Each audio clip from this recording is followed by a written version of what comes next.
Saygıdeğer TV1 izleyicilerimiz, bugün yine huzurlarınızda Türkmen Tarihi programıyla karşınızdayız.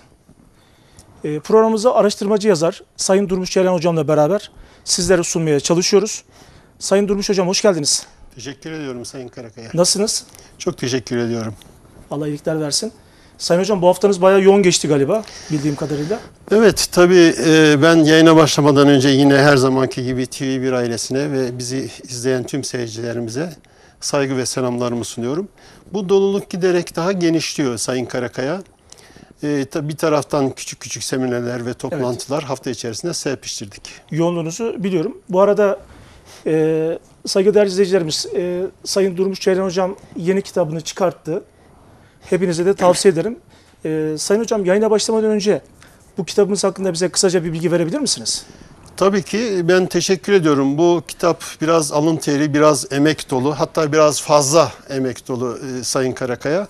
O kitabı ortaya getirmek için bugün elimizde tuttuğumuz kitabı bu hale getirebilmek için 16 yıl bir süre geçti. 16 yılla birlikte Gemereki Keşfet Projesi, Sivas, Go to Sivas, Visit to Sivas, yani Gemerek belgeselinin içerisindeki çalışmalarımız 22.000 kilometre, 9 çuval fotokopi, 12.000 adet PDF, kitap, makale, binlerce saat ses kaydı, video kaydı ve bunların tahsis çalışmaları, Anadolu'daki topografik ve demografik çalışmalar, özellikle bulunmuş olduğumuz sancaklarda ve etrafındaki sancaklarda hemen hemen tüm kaynaklar, kaynak kişiler, kütüphaneler, TTK yayınları, Türk Tarih Kurumu'nun yayınları, özel arşivler, devlet kurumlarının özel izinleriyle açtıkları kurumlar, aşağı yukarı 237 adet makale bu konuyla ilgili, yani köşe yazıları, dijital yayınlar, muazzam bir saha çalışmasıyla birlikte Sayın Karakaya elimizdeki kitap ortaya çıktı. Aslında bir emek ürünü. Sayın seyircilerimizin özelde Gemerek coğrafyası ama tüm 4 sancağı, Kayseri, Bozok, Sivas ve Maraş sancaklarının içine alan Anadolu'yu, çünkü 5-6 defa ben baştan başa gezmiştim. Evet. Yine Orta Türkistan, İran coğrafyasını ve Azerbaycan coğrafyasındaki Türk kültürünü çalışmıştım. Bizim kültürümüze benzerliği var. Bu güzel çalışma ortaya çıktı. İzleyicilerimizin faydalanabileceği eserlerden birisi. Hocam emeklerinize sağlık. Gerçekten ciddi bir emek, ciddi bir özveri. Ben şahsım adına teşekkür ediyorum. Emeklerinize sağlık. Kitabı da ben okumaya başladım. Gayet güzel bir kitap ve güzel bir çalışma olmuş. Bilmukabele Sayın Karakaya. Çok teşekkür ediyorum. Sayın Hocam müsaade ederseniz saygıdeğer izleyicilerimiz, geçen hafta ve ondan önceki hafta 2 haftadan beri bu 3. haftamız Kayseri Sancağı ve İskanları konusunda Sayın Hocam bize bilgi vermeye çalışıyor. Gerçekten her gün yeni bilgiler, yeni konular gündeme geliyor. Bu hafta da 3. Kayseri Sancağı ve İskanları'nda 3. bölümümüzü çekiyoruz. Sancağı tekrar yayına başlamadan önce Sayın Hocam geçen 2 programımızın özetine televizyonlar karşısında bizleri yeni izleyen izleyicilerimize bilgi verebilir misiniz? Tabii teşekkür ki. ediyorum tekrar. Tabii ki ben de teşekkür ediyorum. Kısa bir hatırlatmayla başlamamız seyircilerimiz açısından da verimli olacaktır diye düşünüyorum. Kayseri çok mimik bir coğrafya olduğunu biliyoruz. Bu çok önemli. İçinde yaşıyoruz çünkü. Türklerin 1000 yıldır bu coğrafyada iskan olduğunu, köklü bir Türk İslam kültürünü kurduklarını, kaleden başlayarak kalenin etrafındaki oluşan mahallelerle birlikte bu coğrafyada Osmanlı kültürü kokan, adeta her sokağında, her bir mahallesinde böyle bir şehir kurduklarını, şehrin ruhunu Osmanlı Türk kültürü ruhuna dönüştürdüklerini 1000 yıl içerisinde Danişmentlilerden başlayarak Anadolu Selçuklu Devleti, Eratna Devleti, Kadı Burhanettin Devleti, Dulkadiroğlu Devleti, zaman zaman bu bölgeye müdahalesiyle birlikte Memlukları, Karamanlı Devleti'ni ve en nihayet bu bölgeyi Osmanlıların 1514 yılında almasıyla Dulkadirli kültürünü ve tarihini Ve bu saydığımız tüm devletlerin kültür yapısını Sayın Karakaya, Evet. Kayseri'nin sokaklarına, caddelerine, mahallelerine sindiğini, böyle bir ruh yapısı oluştuğunu sayın seyircilerimiz bilmeleri gerekiyor. Yani Kayseri'deki ruh, şehir ruhu dediğimiz yapı, Türk İslam kültürünün öz ve öz yapısıdır. Bu kadar da değil, Orta Asya'dan ve Türkistan'dan getirdiğimiz Türk kültür yapısı yine bu Kayseri şehir ruhunun yapısına sirayet etmiş durumda. Bugün bile bunların tanıklığını yapıyoruz. Evet. Şimdi Kayseri'de aşağı yukarı Osmanlı'ya geçtikten sonra bu coğrafya yapılan tabii Osmanlı arşiv kayıtlarından elde ettiğimiz bilgileri söylemiş oluyoruz. Evet. Sayın Karakaya 36 ile 88 adet mahalle oluşmuş. Kayseri hinterlandında kalenin etrafında büyüyerek bu mahalleler oluşmuş. Peki başka neler var? Kayseri'nin bu ruhunu, Türk İslam ruhunu yansıtan kısa başlıklar halinde söyleyelim müsaade ederseniz. Özetten isterseniz Oraya geleceğiz. Tamam. Oraya geleceğiz Sayın Karakaya. Şimdi 16 ile 26 tane Kayseri'de medrese var. Şimdi bu kayıtların Osmanlı arşivlerinin bize vermiş olduğu belgelerin neticesi. medrese o tarihlerdeki üniversite. Evet. Tabii yani Hunat Hatun'dan itibaren, Hunat Hatun'un biliyorsunuz büyük bir külliyesi var Kayseri'de. Şu an hemen dışarıya çıktığımızda bile karşımıza çıkan Türk İslam yapılarından en derinlerinden bir tanesi. Onu söyleyelim.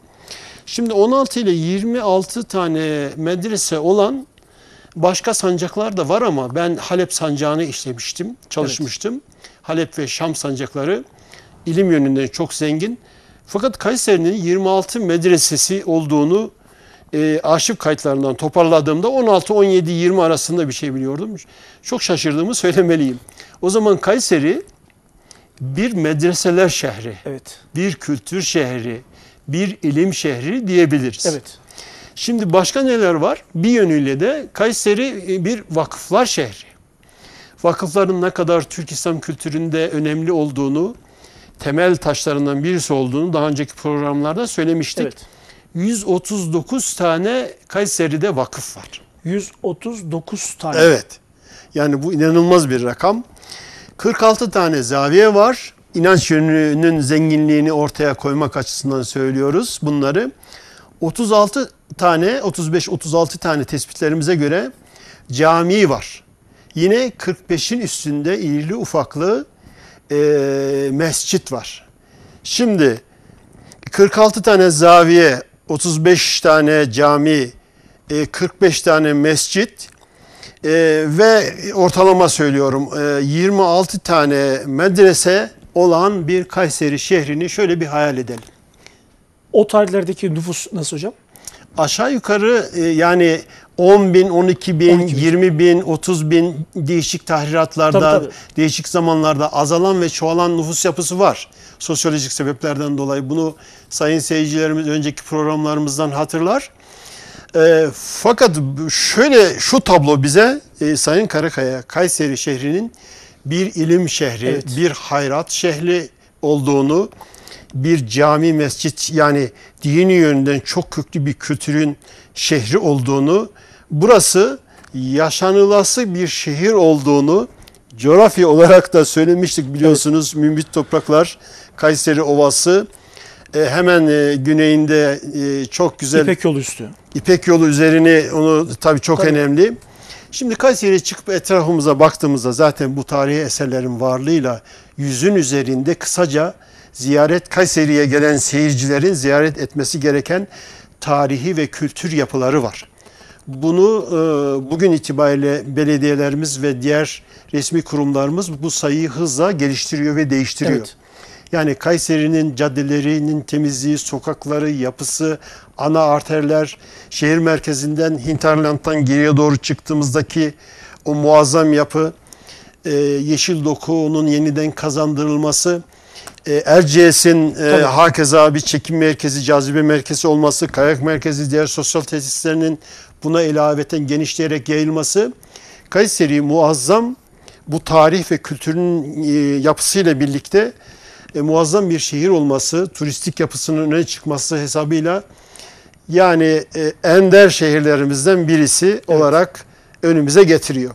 Seyircilerimiz için bu çok önemli ama tabii Kayseri'ye gelecek diğer ziyaretçiler, Tabii. diğer turistik seyahatlerde bulunan seyircilerimiz için de önemli. Bütün vatandaşlarımızı Kayseri'ye bekliyoruz. Davet ediyoruz Tabii. bu vesileyle. Şimdi buradan hareketle Sayın Karakaya, Kayseri'deki bu mahallelerin kurucuları da Türk İslam kültürünün yapısını bize, işaretlerini, detaylarını bize veriyor. Nakşediyorlar. Evet. Neler mesela onlar? Ahi Evran, biliyorsun Ahi kültürünün var olduğunu Moğol saldırılarında sayın seyircilerimiz kısaca bir cümleyle hatırlayacaklardır. Ahi İsa, Aydoğdu Bey, Bektaş Bey, Emir Sultan Bey, Hacı Kasım Bey, Hacı Abdullah Bey, bunlar hacılı yapılarını, özellikle bu yapılar Selçuklu ve Dulkadirli yapılarını da içine alan yapılar. Daha sonraki dönemlerde Hacı Araplı, Hacı İvaz, bunlar mahallelerin ismi Sayın Karakaya. Yani bu beyler Kayseri'de kendi adlarıyla mahalle ihdas etmiş, mahalle kurmuş. Yani Kayseri Kalesi'nin etrafını genişleterek çizdiğimizde bu beyler aynı zamanda bu isimlerle mescitler ve camiler ve vakıflar var. Onu da atlamamalıyız. Evet. Yani diyelim ki Hacı Abdullah, Hacı Arap Bey, Hacı İvaz Bey, Hacı Kılıç Bey, Hacı Mansur Bey, Hacı Saki Bey, Hacı Saki diye bir mahalle var, mescit var, yine bir vakıf var. Yani bu insanlar, bu Türk beyleri, aynı zamanda dini ihdas etmek için, Türk İslam kültürünü Kayseri'de nevşi nema kılmak için bu altyapıları oluşturmuşlar. Hani daha önce söylemiştik, Kayseri'deki Türk İslam yapısı 1067 ile başlayan, Avşin Bey ile başlayan bir hareket var ama daha sonra 1183-84 yılına Selçukluların Danışmentleri almasıyla birlikte 100 yıl, bunun 100 yıl geriye çekersek Türk İslam kültürünün yerleştiği, özellikle Kayseri coğrafyasının Develi, Tomarza, Karakaya, Kenarıırmak coğrafyalarında tamamen Türk İslam kültürünü danışmentlerin yerleştirdiğini söylemeliyiz. Evet. Bundan sonra bu yapı Kayseri şehir merkezinde gelişiyor. Devam edelim isterseniz. Danışment Bey, Danışmentli Mahallesi yine. Musa Bey, Musa Gazi Bey. Evet. Bunlar Selçuklu bakiyeleri, Selçuklu beyleri. Nesibe Hatun, Nesibe Sultan'ın, Gefer Nesibe'nin zaten ta baştan var olduğunu demin bir cümleyle bahsetmiştik. Selman Bey, Taci Kızıl Bey, Şeyh Taceddin Bey, yine Yalman Bey. Eskiden bugünkü hemen park yerinin olduğu yerde Yalman Mahallesi vardı. Bu da yine eski Türk beylerden bir tanesidir. Şimdi böyle düşündüğümüzde Kayseri'nin manevi yapısı ve Kayseri'nin ruhunun şekillendiğini sayın seyircilerimiz görmüş olacak. Şimdilik bununla iktifa edelim. Hocam, konu uzun ama. O zaman şöyle yapalım. Verdiğiniz bilgilerden dolayı teşekkür ediyoruz. Saygıdeğer izleyicilerimiz, bugünkü 3. Kayseri Sancağı ve İskanlarında, o zaman hocam eğer siz de uygun görürseniz Kayseri aşiretleri, cemaatleri, oymakları konusunda bize kısaca bir bilgi verirsiniz. Çok teşekkür ediyorum Sayın Karakaya. Aslında bu soru çok uzun. Yani bu soru başlı başına birkaç programı gerektirecek cevaben, eğer cevap ortaya çık. Fakat biz kısa özetlemeye... Kısa özet olarak. Çünkü Kayseri Sancağı 3'ü yapıyoruz. Bunu bu hafta itibariyle bitirmeyi hedefliyoruz. Hızlıca geçelim ben. Osmanlı arşivleri tahrir kayıtlarına göre özellikle 1600 yıllarına geldiğimizde 1655 yılını dikkate aldığımızda Kayseri'de Ağcalı aşiretinin Bünyan, yine Kayseri, Bünyan ve Kayseri, Ardışlı aşiretinin Bünyan, Kayseri, Boyacılı aşiretinin Kayseri, Talas, Tomarza, Bozatlı, Kayseri, Bozdoğan aşiretinin Kayseri ve Erciyes coğrafyasında. Bozdoğanlar aslında Varsakların içerisinde olan bir grup olduğunu sayın seyircilerimize söylemiş olalım. Yani bugünkü Akdeniz coğrafyasından özellikle Tarsus ve Hinterlat'ında burada çok kudretli Varsak beylerinin var olduğunu da söyleyelim. Daha sonraki dönemlerde bölgemize geldiğini, fakat anlaşılıyor ki 1600-1650 yıllarında da coğrafyamıza geldiğini söyleyelim. Yine Cemallü, Kayseri, Çakırlı aşireti İncesu, Kızılırmak, Kenarırmak coğrafyasında da iskan oldular. Çiçekli aşireti Kayseri ve Kayseri ile birlikte Sarıoğlan'ın altyapısını, Sarılı Türkmenlerinin Sarıoğlan'ı kurduklarını biliyoruz. Danışmentli bölükleri Kayseri'nin doğu coğrafyası, Develi ve özellikle Tomarza, Yahyalı'nın bir kısmı bu bölgelere iskan olduğunu, Türkleştirdiklerini demin girişlerde vakıflardan örnek vererek söylemiştik. Ayrıca bunun haricinde Talas bölgesinde Tomarza'da ve İncesu'da Danışmentli bölüklerini görüyoruz. Bunların bir kısmı 18. 17. ve 18. yüzyılda iskan olmuşlar ama Kayseri'de aslında o yıllarda Danışmentli nahiyesi var. Yani Danışmentli adıyla... Öncü birlikler gelmiş. Tabii. Salmanlı nahiyesi var mesela. Dulkadirli beylerinden bir tanesi Süleyman Bey'in diğer ismidir. Bu bölgeye iskan olduklarını biliyoruz. Dulkadirli bölüklerinin bölgede iskan olduğunu, bu coğrafyaya yani Kayseri sancağının Aziziye sancağı o zaman da sancaktır. Kaza ve sancak statüsü de kazanmıştır. Yani Aziziye'den kastımız Pınarbaşı, sayın seyircilerimiz bilir. Bu bölgenin tamamen Dulkadirli coğrafyası olduğunu biliyoruz.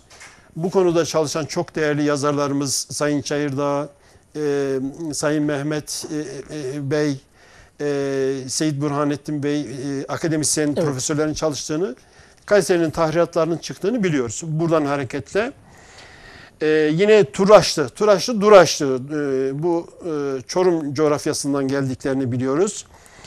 Elaldı, Eylük cemaati bunlar Fakihli cemaatiyle de birlikte ilintili. Kızılırmak coğrafyasında Talas'ta ve Tomarza'da, Garipşah'ın yine Garipşah kariyemizde, İncesu coğrafyasında, Kızılırmak'ta, Hacıbeyli'nin Develi'de, İçil Yörüklerinin Develi coğrafyasında ve Tomarza coğrafyasında bunlar İçel bölükleri de diyoruz. İçerisinde çok miktarda Karacalı aşiretlerinin bulunmuş olduğu aşiretler var. Bir kısmı Beydiliğe bağlı, bir kısmı da büyük bir kısmı da aslında Dulkadirli bölüklerini ifade ediyor. İçil yani İçel bölgesinden Mersin tarafından Toros'tan aşarak gelen bölgemize iskan olan bölüklerden bunlar. İstanbul bölükleri, İstanbul nahiyesi var. Bunun bir cümleyle söyleyelim Sayın Karakaya müsaade ederseniz. Buyurun hocam.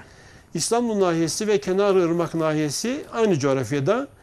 Karakaya, Bünyan, Sarıoğlan'ı, Kızılırmak'ı çizdiğimizde bu coğrafyayı alan bölgeler ve buradaki nahiyeler. İstanbul Yörükleri diye de geçiyor. İstanbul Türkmenleri de diye geçiyor. Onun haricinde Talas'ta olduğunu, Tomarza'da olduğunu da söyleyelim. Evet. Yine Kara Çavdarlar, Çavdarlı aşiretinden bunlar. Karalı bölüklerine de ait. İvaz Hacılı Kayseri'nin içinde. İvaz ve Hacılı. Bunların Avşarlara bağlansa bile 1636'daki işte 1. Viyana, 2. Viyana kuşatmasına kendi bölükleriyle birlikte Viyana kuşatmasına katılan fakat Viyana kuşatmasında top seslerine alışkın olmayan Türkmen bölüklerinin tabi o zaman atlarıyla Sipahizade diyelim. Sipahi ve Sipahizade'yi ileride tarif edeceğiz. Toptan ürken atlar aslında bozguna sebebiyet veriyor. Yani Türkmenler tabi böyle bir topların kullanıldığı bir savaşa girmemiş. Türkmen bölükleri sefere hazır. Bir tamam gidiyorlar ama oradaki top seslerinden dolayı atların ürkmesiyle ricat başlıyor. İşte o Anadolu'nun pek çok yerinde biz aşağı yukarı 200 tane Türkmen bölüğünün Konya yani Karaman sancağında bu sefere gitmek için davet edildiğini, her bir Türkmen bölüklerinin 100'er, 2'şer yüz atlı, 5'er yüz atlı ile güçlerine ve durumlarına göre Viyana kuşatmasına katıldıklarını, 200'ün üzerinde bölüğün olduğunu, toplam 100 binlerin üzerinde Türkmen bölüklerinin hem her iki Viyana kuşatmasına da katıldıklarını, tabii ikinci kuşatma biraz daha tedbir alınıyor filan ama söyleyelim. Bunlardan bir tanesi de pek çok isim var Türkmen Bey'i ama elimizde listeleri var bunların. Bir tanesinde İvaz Bey olduğunu söyleyelim. İvaz Hacılı dediğimiz Hacılı bölükleri değişik gruplarda da var ama daha çok Türkmen Avşar boyuna yakın diye tarif edelim. Sonra Karataş yine bir nahiyenin ismidir. İncesu coğrafyası. İncesu'nun da ismidir. Eski ismi. Onu da belirtmiş olalım. Karataş aynı zamanda. Kars, Maraş, Pınarbaşı, Yani Dulkadirli coğrafyasının bir bölümü nahiye itibariyle ve kaza itibariyle Kars kazası diyoruz. Kars coğrafyasından gelen Türkmenlerin adını verdiği bir coğrafyadır burası. Kavurgalı Köstere. Köstere aynı zamanda Tomarza'nın ismi. Köstere bölükleri ve aşiretleri diye Sarılı Türkmenlerin aşağılarında son zamanlarda yoğun olduğu ve iskan olduğu yapıyı tarif edelim. Sayın seyircilerimiz böyle anlaması lazım. Sonra Selmanlı, Sarı İbrahim, Sarılı Türkmenlerinden Sindiremekli. Bu Sindiremeki bölükleri yoğun miktarda Develi coğrafyasında var. Kendi adlarıyla kurmuş olduğu köy ve kariyeler de var.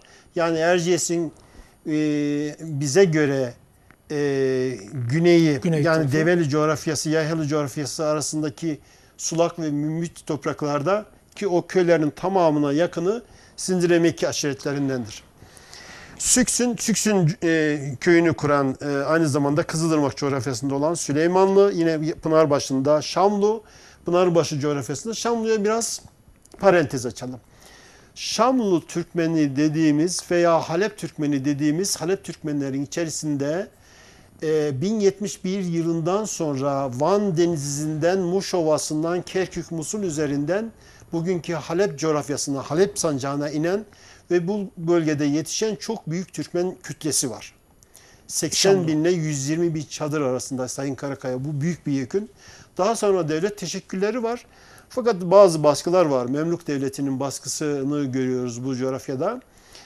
Kendilerine tabi etmeye çalışıyorlar. İşte bunlar Şamlı Türkmeni dediğimiz Kayseri coğrafyasına gelen, özellikle de Aziziye sancağına yani Pınarbaşı sancağına ve kazasına iskan olan ve Bozok sancağına kadar Sivas sancağı, Kayseri sancağının değişik yerlerine iskan olan Halep Türkmeni, Şamlı Türkmeni dediğimiz bölükler. Bunların içerisinde Bozoklar ve Üçokların da var olduğunu söyleyelim.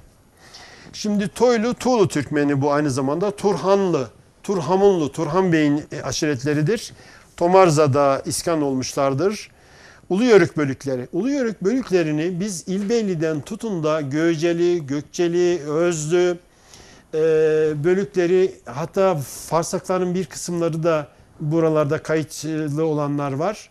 Doğu batı yönündeki Konargöçer Türkmenlerle Farsaklar karşılaştılar. Yahyal'da da ağırlıkta değil mi hocam? Onu söylemiştik yani. Evet. Farsakların Yahyal'da büyük bir yekün teşkil ettiğini, saha çalışmalarında da Ahmet Gökçek Bey'in çalışmalarında da görüyoruz. Profesör Ahmet Bey'in böyle bir kitabı var. Yıvalı, Yıva boyuna ait bir Türkmen bölüğüdür. Oğuz'un Üçok kanadından.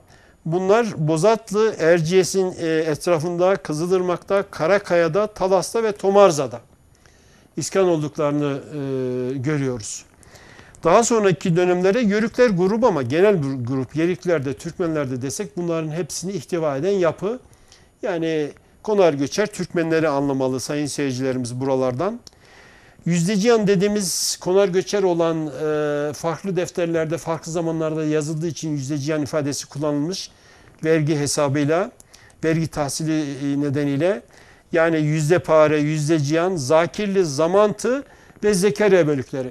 Şimdi Zamantı ırmağının etrafındaki iskan olan bölüklerine biz daha çok arşiv kayıtlarından dolayı da bunu söyleyebiliriz. Zamantı büyük bir nahiye aynı zamanda. Dulkadirli Türkmenlerinin iskan olduğu zaman içerisinde de Zamantı nahiyesi adını verdiği o bölgeye Zamantı yörükleri var. Pek çoğu Dulkadirli bölükleri. Bunların bir kısmı da hatta Dulkadirli Devleti'nin hanedanının yaşadığı yerler. Yani nerelerde yaşadığını biliyoruz aşağı yukarı. Buralara iskan olmuşlar. Şimdi Kayseri Livası'na yani 1650 yılından sonra yani 17. yüzyıldan sonra taksimatlandırmayla Kayseri Liva olduğu dönemi kastediyorum. Bu dönemde Kayseri'nin idari taksimatlandırmasına giren nahiyeler. Bunu daha önce saymıştık ama kısaca yine bir sayalım seyircilerimizin aklında kalması için.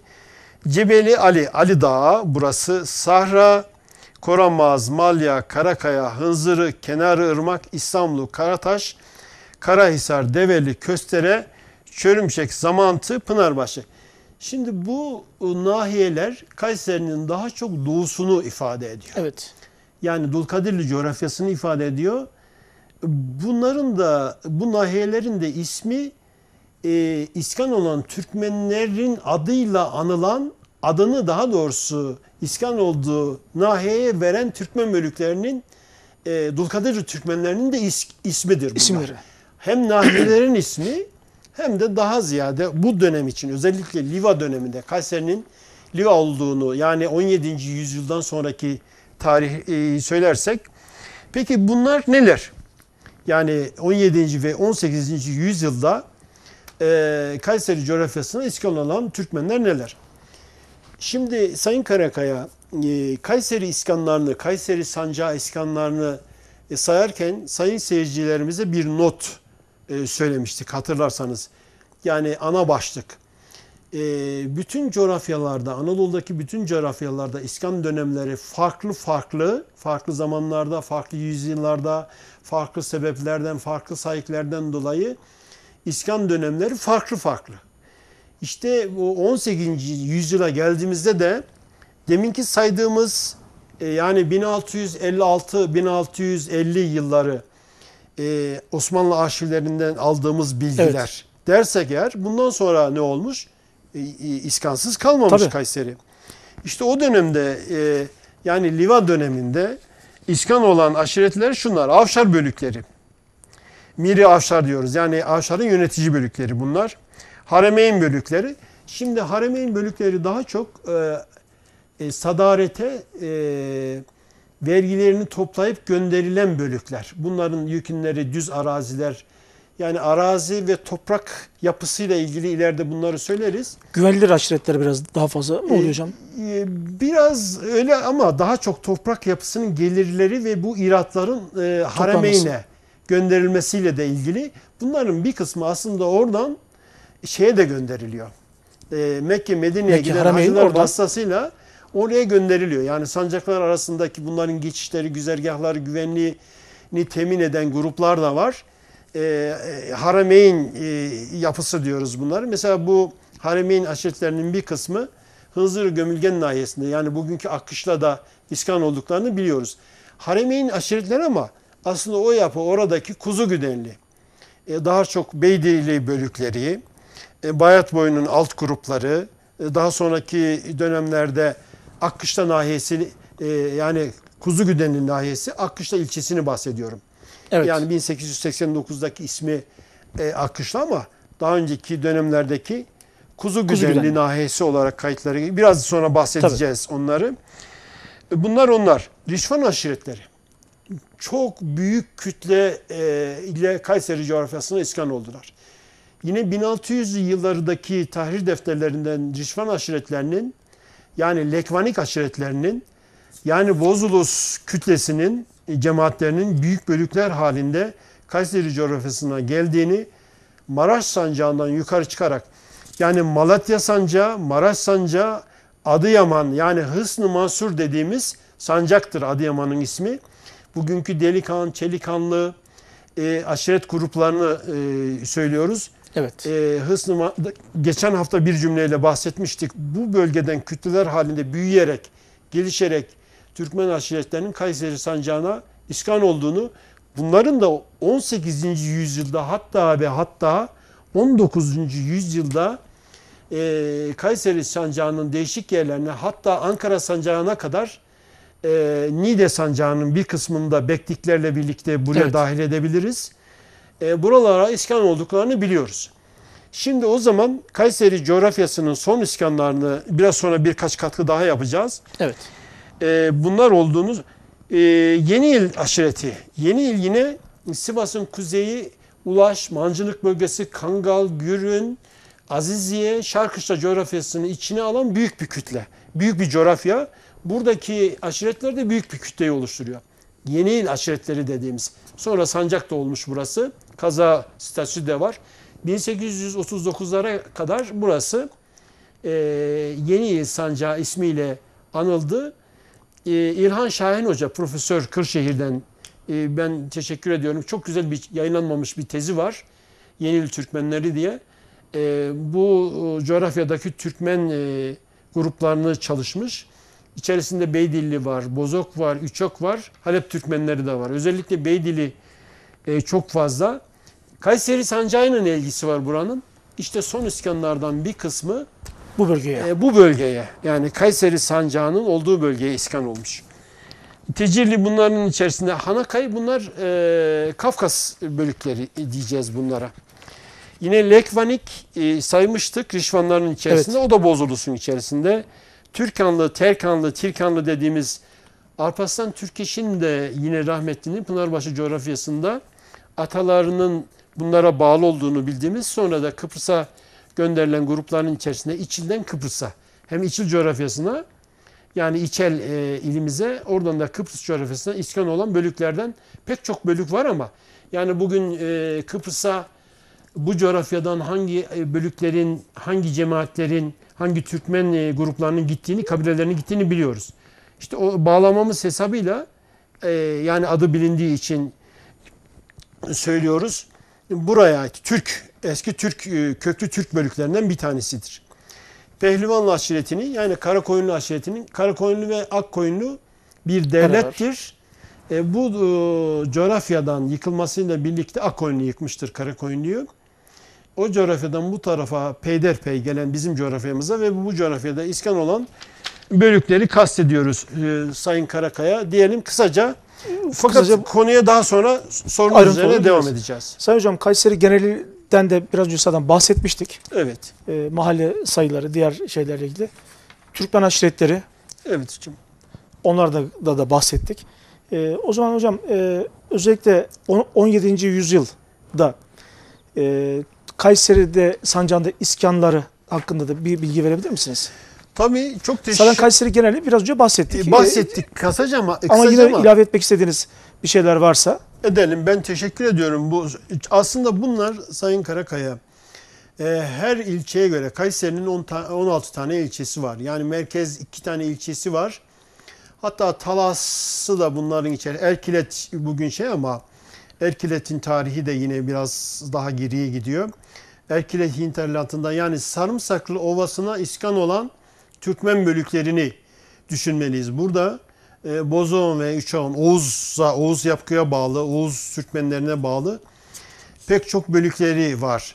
Yani bugünkü Yazır, Kızık, Yiva, sadece bu isimlerle Sarımsaklı Ovası'nda daha başka yine Becene, Peçenek köy kurduklarını kendi ismiyle, yani bunlar boy, devasa bir boy, köy kurduklarını, kare kurduklarını, bu bölgeye iskan olduklarını biliyoruz. Bunlara da biz Sarımsaklı Türkmenleri diyoruz. Yani Sarımsaklı nedir? Develi'nin, Bünyan'ın eski nahiye merkezidir.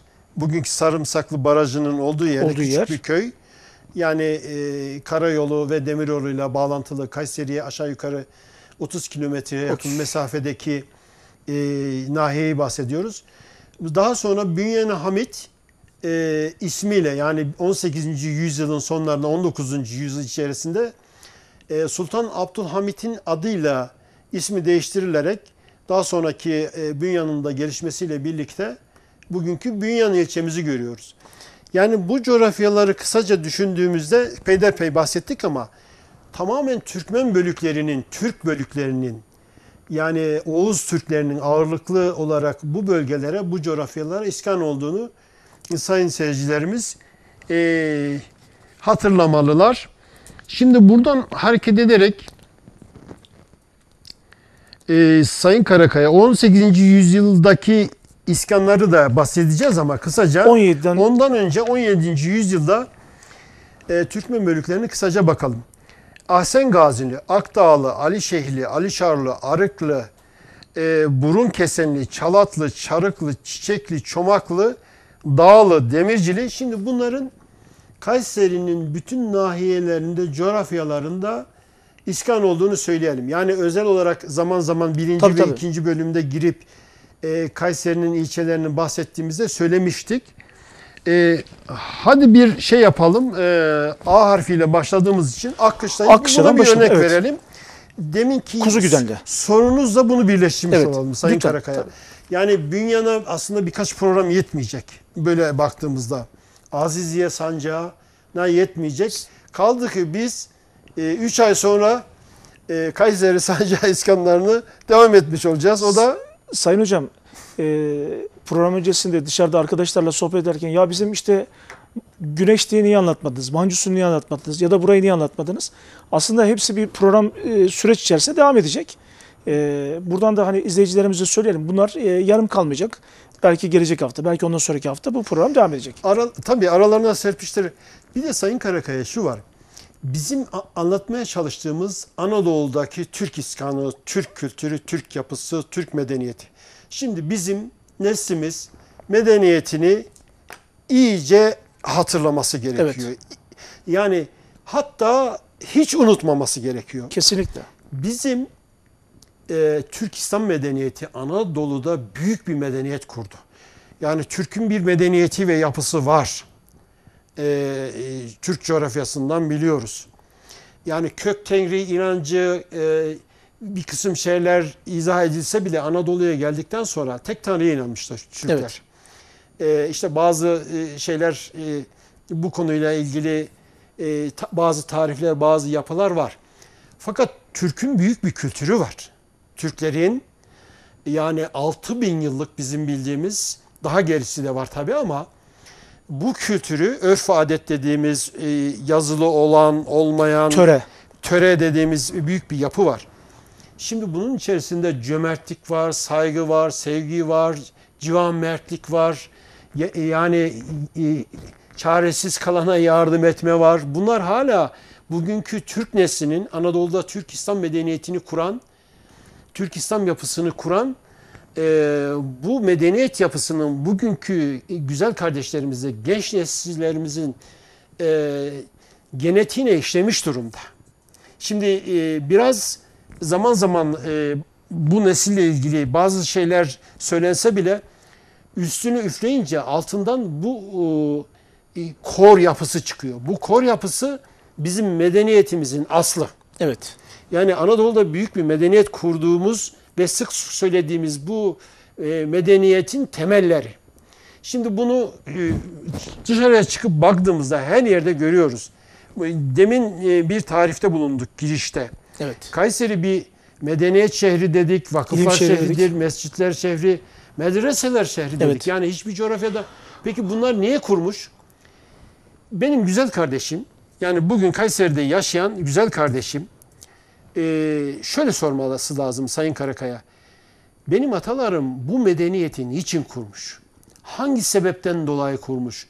Yani bunu ilk soru bu. Evet. Kurulduğunu anlaması, bir medeniyetin, Türk kültürünün buna lazım olması gerektiğinin, insanların güzel yaşama, güzel hayata ihtiyaçları var. Yani bir güzellik bekleniyor. Hem dünyada hem ukbada. Dünyada misafiriz, ukbaya geçeceğiz. Geçerken heybemizde işte yaşarken ahlaklı, temiz bir kültür yapısı, örf ve adetlerin, komşuluk ilişkilerinin, ticaretinin güzelliği, ahir ruhunun zirveye ulaşması, köklerle birlikte müsemmadır bunlar. Eğer bir ağacı biz kesersek kökünden, yukarıdaki gövde, dallar, yapraklar, çiçekler ve meyveye yatacak olan çiçek yapısı da kurur. Bizim neslimiz, yani bizim evlatlarımız şimdiki yüzyılda bugün itibariyle meyveye yatacak olan, meyveye dönecek olan bir elma ağacını düşünün. Çiçek. Yani ben bugünkü neslimizi tarif edin derseniz bir çiçek olarak tarif ederim. O meyve olacak. Kırmızı veya sarı, leziz, ağızlara şenlik veren, yani göze iştah veren bir meyve olacak. Bu meyve yeni meyvelerle devri daim edecek, gidecek. Ama aldığı değer, kökler. Kökten gelir. Türk İslam medeniyeti. Tabii. İşte sevgili kardeşlerimizin, yani Kayseri'de yaşayan, bu vesile tüm Türkiye'de ve tüm coğrafyamızda yaşayan bütün Türk gençlerine bunları anlatıyoruz ki bu irtibatı kurmak mecburiyetindeyiz biz. Bizi biz yapan değerlere sahip bizi çıkarak. Biz yapan, medeniyetimizi medeniyet yapan, şaheser yapan, yani 20. 21. yüzyılda da beklenen bir nesil var. Türk nesli. Evet. Türk İslam nesli. Tufan Bey'in bir ifadesi vardı. Artık Türk bekleniyor. Evet. Türk medeniyeti. Beklenen çağdayız. Beklenen yıldayız, beklenen yüzyıldayız. Peki irtibatı nasıl kuracak? Köklerle irtibat kuracak. Söylediğimiz medeniyet ortaya çıkacak. Burada peki kime görev düşüyor? Hepimize. Bu devleti, bu bayrağı, bu yurdu, bu toprakları bize pek çok bedellerle alan, medeniyeti kuran, devreden atalarımız bize devretti. Biz de yeni neslimize devredeceğiz. Sancak bizde, sancağı yeni nesillere Nöbet devredeceğiz. devir. Tabii, nöbetteyiz. Onun için yeni neslimizin bu konuyu ben istirham ediyorum. Yeni neslimize, gençlerimize, o güzel pırıl pırıl yürekli, güleç yüzlü gençlerimize ve nesillerimize yani bu emanet, bu bayrak onlara devredilecek. Hocam, şimdi konuyu çok uzattım ama... Sayın Hocam özür dilerim. İşte biraz önce aşiretlerden, beylerden bahsederken ne yaptık? İşte Kars'ı Maraş dedik. Evet. Kayseri ile Kars'ın ne alakası var dediğimiz zaman aslında bizim bir bütün olduğumuz. İşte Kayseri'nin Ağrı ile ne alakası var? Biz bir bütünüz. İşte oraya gitmişiz, oradan buraya gelmişiz. Belki atalarımız, dedelerimiz gitti geldi. Buradan da izleyicilerimiz en azından buradan dikkatimi çektiği için paylaşmak istedim. Çok teşekkür ediyorum. Bütünün parçaları bile görülse bile bütün parçalardan müsemmadır. Yani o oradandır. Mozaiktir aslında bu yapı. Evet. Tabii bütün coğrafyalarda 7 iklim bahsediyoruz. Bütün coğrafya, bütün milletler, bütün unsurlar, bütün kültürler Anadolu'da Türk İslam kültürüyle olmuş. Evet. Yani bir bütünleşme var burada. Bunun mayası Türk İslam mayası. Evet. Bütünleştirici, bir araya gelen harcımız bu Sayın Karakaya. Neyse konu uzun ama ileride özel anlamda birer cümle buraya... Sayın Hocam bu arada 45 dakikayı doldurmuşuz. O zaman hızlı geçeceğiz. Yetmeyecek ama kısa kısa bahsedeyim. Sayın Karakaya, özelde Akkışla'dan bahsedersek, Akkışla, Akin, Alevkışla, Ganişehir, Gömürgen, Gümüşsu, Kestoğan, Kululu, Ortaköy, Çiftlik, bunlar Akkışla'nın yani Kuzugüdenli nahiyesinin kariyeleri. O zaman biraz daha fazlaymış. Yani Gemerek'in aşağı yukarı 13-14 tane köyünü de içine alan, Bünyan'a bağlı olan, Bünyan kazası vasıtasıyla Aziziye sancağına bağlı olan 19. yüzyılı bahsediyoruz. O dönemlerde kimler varmış peki? Yani 19. yüzyılda evet. Akkışla ilçesinde hızlıca geçelim.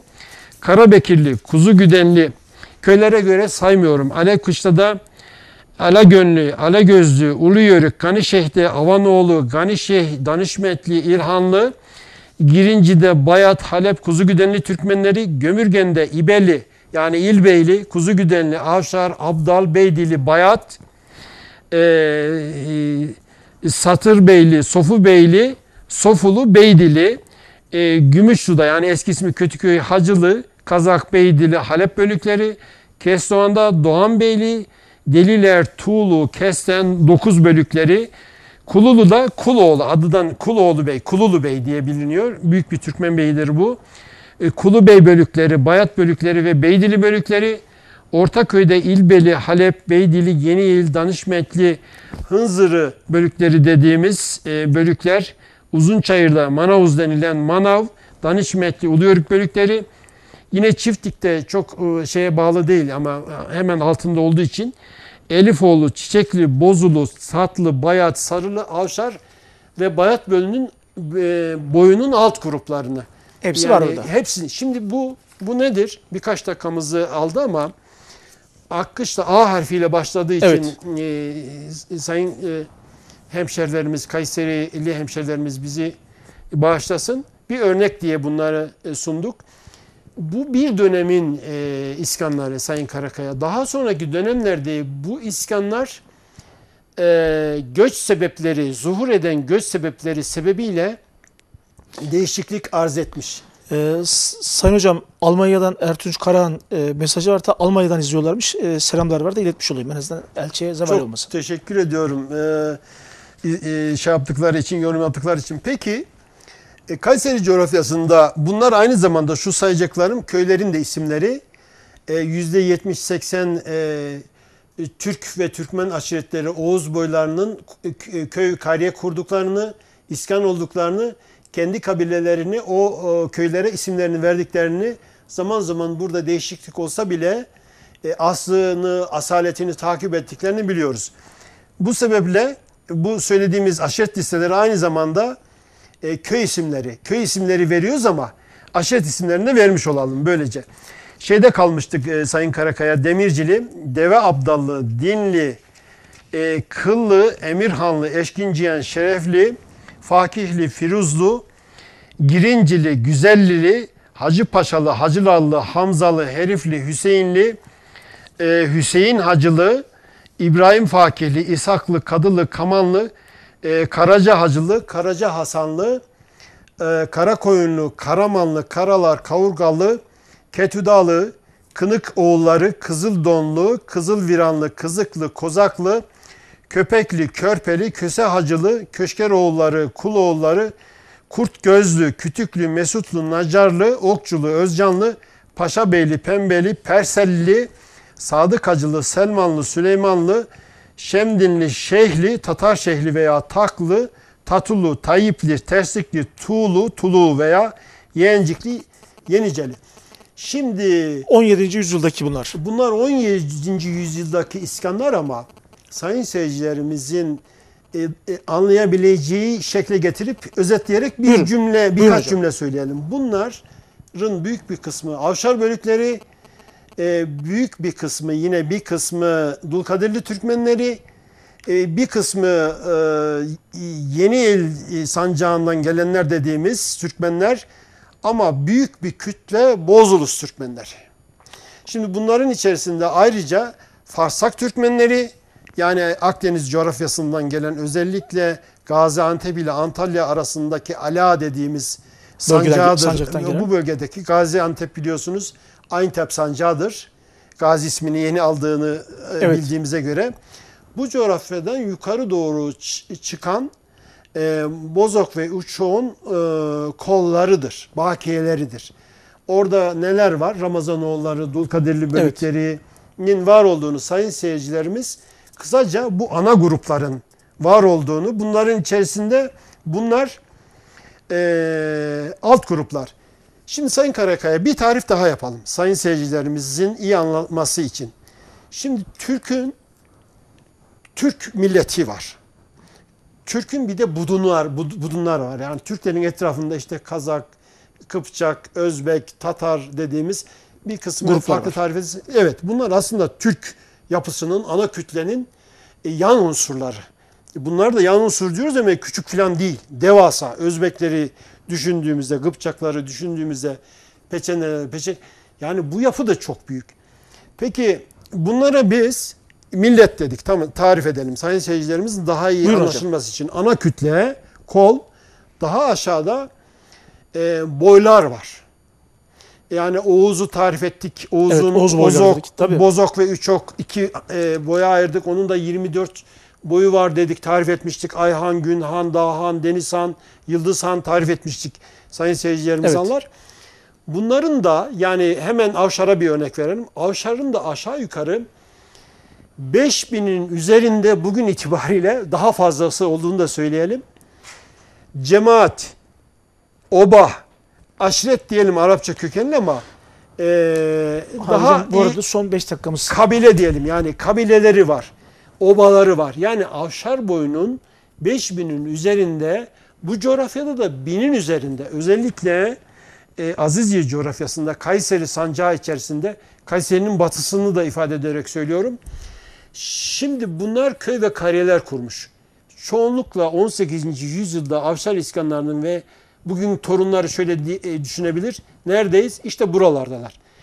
Avşar ismiyle değil de daha alt kabile, oba isimleriyle bilinir ve köylerde değişik yollarla iskan edilmiş değişik zamanlarda. Şimdi Sayın Hocam 18'e isterseniz girersek süremiz muhtemelen yetmeyecek. Yine o zaman 18. yüzyıldaki ana bölükleri ben sayayım. Yani kabilelere girmeden Kayseri'de 18. ve 19. yüzyılda iskan olan, aslında bunu sık sık söylüyoruz. son yüzyılda iskan olanlar, Avşarlar, Dulkadirliler, yani 1900'lere gelene kadar, 1923'e gelene kadar Genç Türkiye Cumhuriyeti Devletimiz kuruluna kadar iskanlar devam etmiş. 1900'lü yıllara kadar da tüm kayıtları biliyoruz. Aşağı yukarı 1910, 12, 15, 14 arası. Yani 16-17'de 1917'de bölgedeki Ermeni tehcirinin var olduğunu da söylersek buralara iskan 1923'e 36'ya kadar devam etmiş. Kim onlar? 23-36'ya kadar, Tabii, 1936'ya kadar İskanlar devam etmiş. Evet. Yani 1956'ya kadar da devam etmiş. 56'ya kadar, evet. Hala devam ediyor biliyorsunuz. Tabii. Yani göçleri kastediyorum. Bunlar, bu büyük kütle Kayseri sancağının etrafından gelerek bölgeye iskan olan bölükler, obalar. Kim onlar? Sayın seyircilerimiz daha sadeleştirerek söyleyelim iyi anlaşılması için. Bozulus Türkmenleri, Dulkadirli Türkmenleri, Bozok Türkmenleri, Üçok Türkmenleri, hadi diyelim oraya Akdeniz bölgesinden gelen Farsak Türkmenleri, iyi anlaşılsın diye Ramazanoğullarının alt bölükleri, Yeniyıl Türkmenleri bölgemize iskan oldu.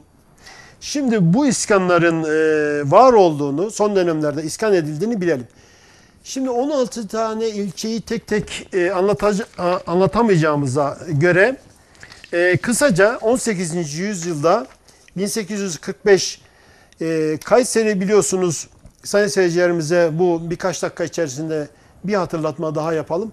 Kayseri sancağı Ankara sancağına, Niğde sancağına, Bozok sancağına, Zulkadiriye yani Maraş sancağına, Bozok sancağı yani bugünkü Bozok sancağı Yozgat civarı diyelim, Eyalet-i Rum'a yani Sivas'a, Karaman eyaletine Niğde sancağı vasıtasıyla Ankara sancağına, hatta Kayseri'nin 1845 yılındaki kayıtlarına baktığımızda Sivas eyaletine bağlı olduğunu, 1474 yılında Osmanlı'ya Kayseri'nin kısa süreli geçtiğini, 1845 yılında yine Develi Karahisar'ı, Develi İncesu, Sarıoğlan Zamantı kazaları ayrıldıktan sonra ayrılan sancaklara, deminki söylediğimiz o 5 tane sancağa bağlı olduğunu değişik zamanlarda, değişik taksimatlandırmalarda, değişik tahrir ve temettüat defterlerinde Başbakanlık Osmanlı arşivleri kayıtlarından buralara kayıtlı olduğunu biliyoruz. Bunu daha önceki 2. bölümde ve 1. bölümde Sayın Karakaya kısaca izah etmiştik. Evet. Arzu edenler bu Kayseri sancağı iskanlarını ta baştan yine TV1 ekranlarında vardır. Canlı YouTube'da, yayınlar tekrar ediliyor. Buralardan 1, 2 ve 3. bölümü takip ederek ard arda benim kabilem hangisi, ben hangi boydayım, atam kim diye kabaca bilgi sahibi olurlar. Özel anlamda ise yeni çalışmamız Türkmen Tarihi kitabımızda müracaat ederek öğrenebilirler. Sayın Hocam, o zaman son cümlenizi alayım. Şu anda da gerçekten zaman nasıl geçiyor biz de anlayamıyoruz. Şu an 54 dakika, 53 dakikaya ulaşmışız. Sayın Karakaya, son cümlenizi alalım, ondan sonra biz de yayınımızı kapatalım inşallah. Şimdi elimde benim listemde sayın seyircilerin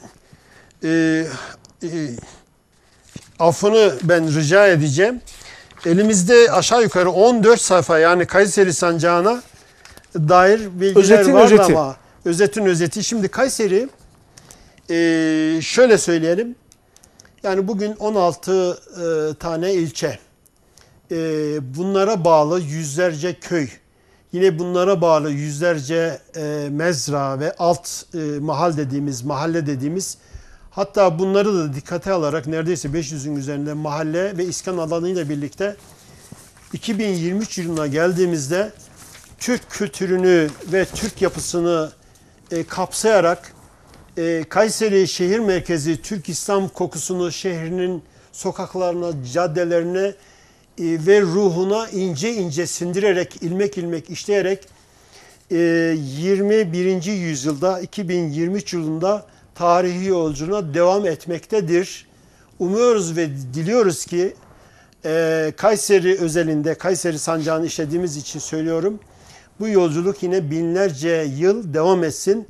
Türk kültürü ve Türk medeniyet yapısı şehirlerimizin her yerine, komşuluk ilişkilerimize, alışverişimize, konuşmamıza, bütün ikili ilişkilerimize, beşeri ilişkilerimize sirayet ederek genç neslimiz bunun taşıyıcısı olsun. Ben sayın seyircilere bizi izledikleri için çok teşekkür ediyorum. Gelecek hafta buluşmak üzere diyorum ve İnşallah. iyi günler diliyorum. Saygıdeğer izleyicilerimiz, bugün de Türkmen Tarihi programımızın sonuna geldik. Sayın Hocam, vermiş olduğunuz bilgilerden dolayı teşekkür ediyoruz. Bu arada hazırlamış olduğunuz kitap için de tekrar teşekkür ediyoruz. Sürçülisan ettiysek affola. Sizlere tarih, geçmişten bugüne bir köprü kurmaya çalışıyoruz. Burada ben yine Tufan Hocama da selam ve saygılarımızı ediyoruz. Türk beklenendir. Bu mesajı da vermek istiyoruz. Bugün de yayınımızın sonuna geldik. Hepinize en içten sevgi ve saygılarımızı sunuyoruz. Allah'a emanet olunuz.